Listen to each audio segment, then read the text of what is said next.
You have thousands or millions of rows, but you only need a few random records for testing, QA, or quick data review. In SQL Server, there is a surprisingly simple trick: top plus order by new ID. Let us see it in SSML. Top 10 gives me 10 rows, but this is not a random sample.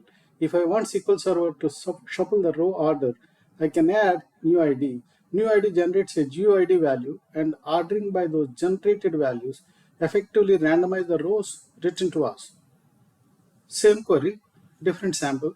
That makes this handy for QA spot checks, development testing, demo data, and quick manual reviews. One warning: order by new ID can become expensive on very large tables because SQL Server may need to generate values and sort large number of rows.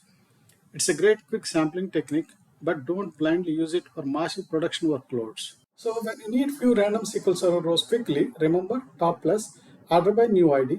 It is excellent for quick development, QA, demos, and spot checks.